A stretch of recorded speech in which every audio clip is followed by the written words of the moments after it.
Up next, the Marvel Legends Fantastic Four Retro Wave, Psychoman.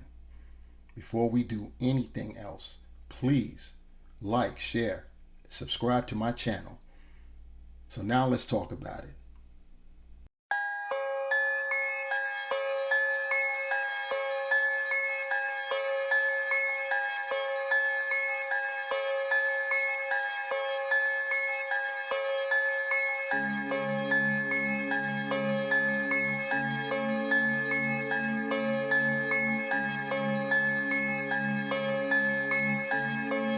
MBB on the track.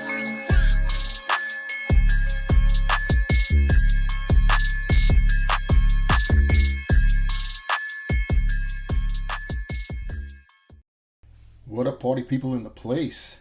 I am the Ruckus, and these are my toys.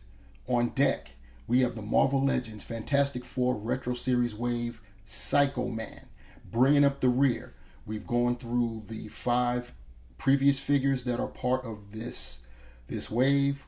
The Fantastic Four members themselves, Mr. Fantastic, Invisible Woman, the Human Torch, and the ever-loving Blue-Eyed Thing. And we got through reviewing the High Evolutionary. That was my last review. And here we are, closing it out with Psychoman.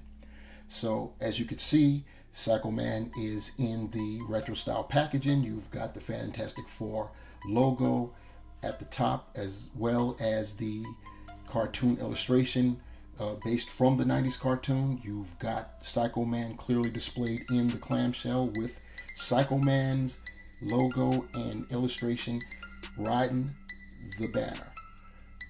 Looking at the rear, we see that we have more of that the Fantastic Four logo, a more updated one. You've got the artwork of Psychoman again. You've got the side illustration showing Psychoman and his accessories. You have the readout below. Highly intelligent, Psychoman uses advanced technology to manipulate emotions and threaten the Fantastic Four. And of course, everything after that is the same thing, only in a different language. Below that, you've got all of the figures that are included in this wave, that being Mr. Fantastic, the Thing, the Invisible Woman, Human Torch, and the High Evolutionary. Bringing it back to the front so we can get one final look at Psychoman in the packaging, because as you all know, these aren't collector friendly. So when Psych is out, he's out. So he's about to be out. So here we have Psychoman out of the packaging, and first glimpse, you can all tell this is no doubt an all new sculpt. This is more than likely a one-off for Hasbro. Total new sculpt. Don't see any way they can reuse this in any way, shape, or form. So that's one reason, or excuse if you want to call it that he's lacking in accessories, and that the wave as a whole, we're lacking in accessories when you consider there's no Build-A-Figure when it comes to retro/vintage series line. You would think that there'd be a little bit more in the way of accessories, but no, it isn't. In Psychoman's case, he only comes with his emotion machine, as you see displayed on the table over there. Before we get started on the figure itself, a little bit about Psychoman. His first appearance was way back in 1967. He first appeared in Fantastic Four Annual Number 5, and he's been basically primarily a Fantastic Four adversary. He's gone up against Spider-Man, I believe only once, but he has fought Spider-Man, Shadowcat, and of the X-Men, as well as Doug Locke of the New Mutants. He was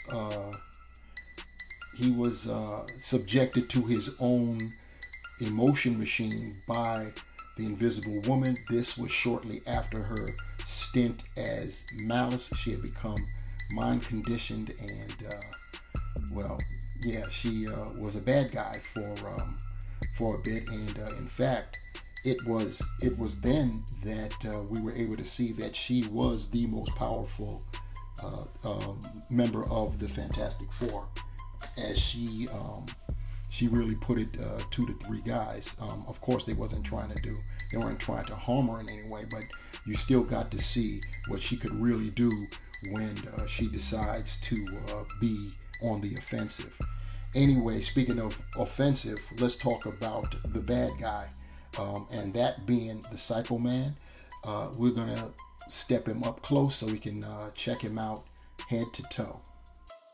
So we've got Psychoman up close and personal with us, and you can see that he's laced in a metallic green.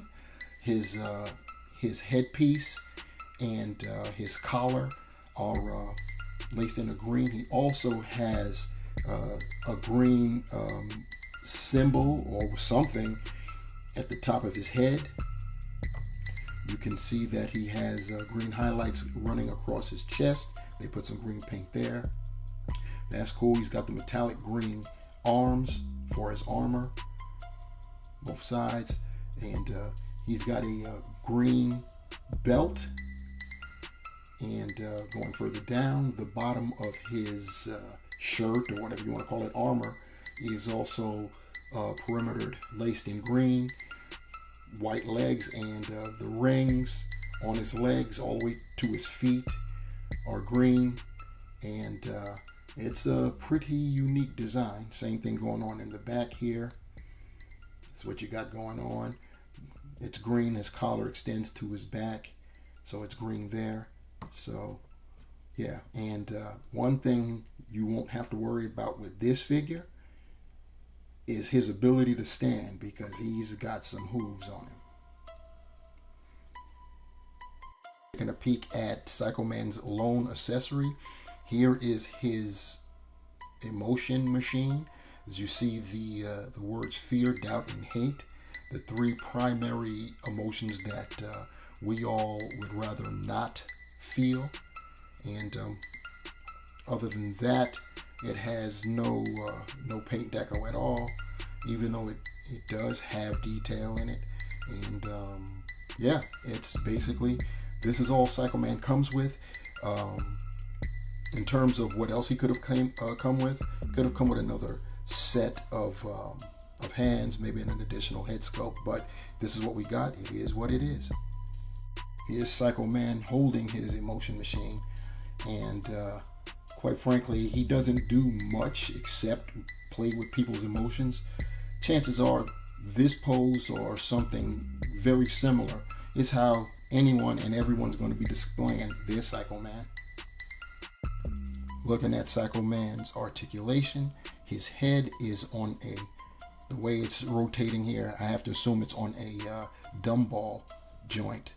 So you're getting, as you can see, you're getting plenty of attitude there. You can bust that 360. He can look down that much. He can look up that much, not very much at all, but you do get the side-to-side action. His arms, you can get his arms raised 90 degrees. It will rotate 360. He does have a bicep swivel. He's got double jointed, pinless, yes indeed, pinless elbows. He's got a wrist swivel and hinge horizontal. He has his torso articulation is in a diaphragm crunch. He can only go forward about that much. See if you can see that, about that much. And he can only go back that far, which isn't much at all, very little. He can twist, oh, you're getting some ratchet sounds there, twist side to side, and very little on the rocking back and forth. His legs with these rings on can still achieve a split of that much.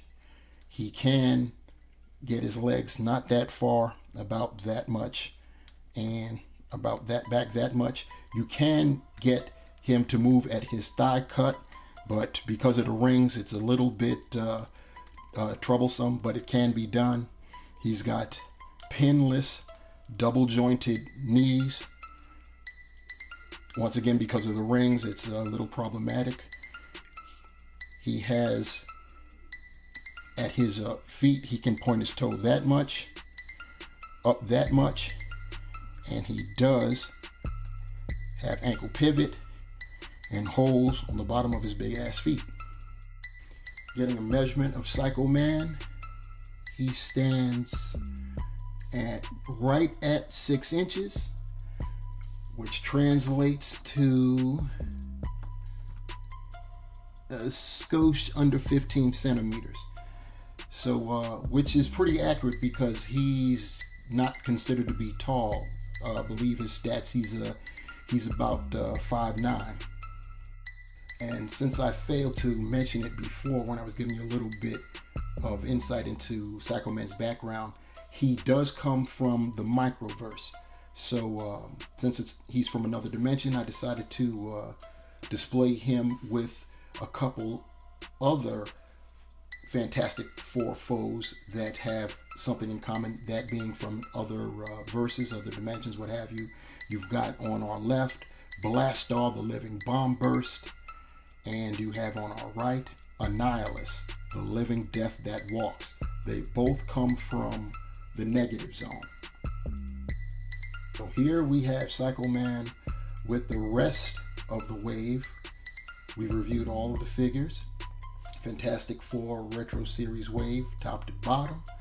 You've got Sue Storm Richards, aka the Invisible Woman, Reed Richards, aka Mr. Fantastic, Ben Grimm, the ever-loving blue-eyed thing, the High Evolutionary, and Johnny Storm, aka the Human Torch. So overall, I like the wave. I love the wave. We got 2 new villains with the wave. We ended up getting a nice effect with the Invisible Woman, even though the caveat, the downside is, of course, the face on Sue. It's unfortunate. We got the lab coat with Reed, which is great. You can actually use it with the other Mr. Fantastics from the Super Skrull wave and the Walgreens exclusive. Johnny Storm, the Human Torch, looks great in the bright red, dark red, translucent plastic and the paint apps.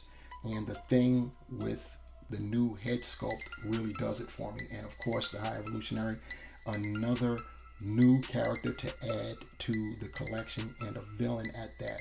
So you know I'm loving it. For me, top to bottom, my faves are the Thing because of that head sculpt. I know we've had the Thing before, but the 2 head sculpts that come with this particular version, they do it for me. Second up is the Human Torch.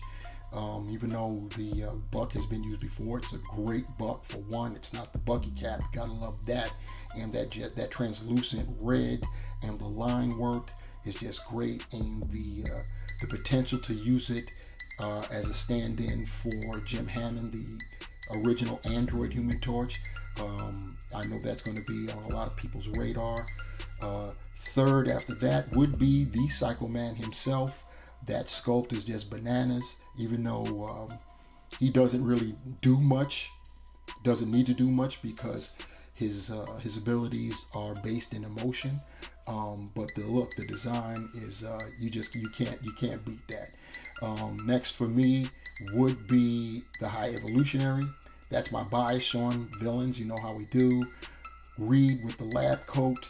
The downside are the spaghetti fingers again. I don't think anyone really likes that, but the lab coat, the possibilities with that are they're up there. So you gotta love that. Last, bringing up the rear, and certainly least, is Sue Storm Richards, aka the Invisible Woman. The head sculpt just killed it.